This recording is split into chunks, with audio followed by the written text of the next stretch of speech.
Quando você pensa em igreja, qual imagem vem na sua cabeça? Seria do pastor, do pregador, de algum líder? E se eu te dissesse que, segundo a Bíblia, a igreja é todos os cristãos, ou é constituída de todos os cristãos? Lá em 1 Coríntios, no texto de hoje, né, de domingo, capítulo 12, versículos 27 a 31, Paulo fala diretamente sobre como cada membro da igreja é parte importante e vital do corpo de Cristo. Não é apenas o líder ou o suposto magistério, mas todos nós recebemos dons e funções para servir e edificar uns aos outros, porque todos nós fazemos parte do corpo. Então, no versículo 27, Paulo vai dizer que todos nós, vocês, para aqueles que estão lendo, vocês aí que estão lendo, são o corpo de Cristo e individualmente membros desse corpo. Note que ele não diz que apenas os líderes são o corpo de Cristo, mas todos nós coletivamente somos partes desse corpo. Todos nós formamos a igreja e todos nós somos chamados a servir e participar ativamente disso que nós chamamos de igreja, de corpo de Cristo. Outra coisa é que Paulo menciona que Deus concedeu dons diferentes a cada pessoa, para que esse corpo seja pleno e funcione corretamente. Todos, do maior até o menor, têm uma função na igreja. Os dons, eles não são restritos aos pastores ou líderes, mas são distribuídos entre todos os membros pelo Espírito Santo.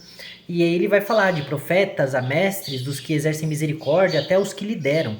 Lá no versículo 28, a gente lê que Deus estabeleceu na igreja primeiramente os apóstolos, depois, em segundo lugar, os profetas, depois, em terceiro lugar, os mestres, depois, operadores de milagres, depois, dons, os que têm dom de curar, depois, quem tem dom de ajudar, de administrar e de falar em diversas línguas. A ideia é que cada um dos dons aqui edifique a igreja e todos se complementem uns aos outros. Não há espaço para inveja ou competição, ou para que hajam dons superiores a outros. Cada um recebe o seu dom para contribuir com o todo do corpo. Ninguém é mais importante do que o outro. Então Paulo ele vai dar importância a todos os membros, não importa o tamanho desse membro ou a função desse membro. Ele, na verdade, quer nos lembrar que aqueles que parecem menores são justamente os mais essenciais para o corpo. Essa estrutura vai refutar a ideia de que apenas aqueles com visibilidade na igreja ou que têm algum cargo na igreja são importantes. Em vez disso, o que Deus valoriza é justamente a unidade e a cooperação entre todos os membros desse corpo. Nos versículos 22 a 23, nós lemos que, ao contrário, os membros do corpo que parecem ser mais fracos são necessários, e os que pensamos serem menos honrosos no corpo, a esses damos maior honra. Cada um de nós é sim importante e Deus trabalha em cada um de nós para o crescimento do todo, não do individual. Por isso a igreja não é um corpo onde só os líderes ou aqueles que têm dons mais visíveis têm atuação. Todos nós, com nossos dons que são únicos e dados por Deus, temos uma responsabilidade em um lugar especial que é a igreja. O corpo de Cristo só é completo e saudável quando todos os membros estão ativos, contribuindo e usando os seus dons para o bem comum.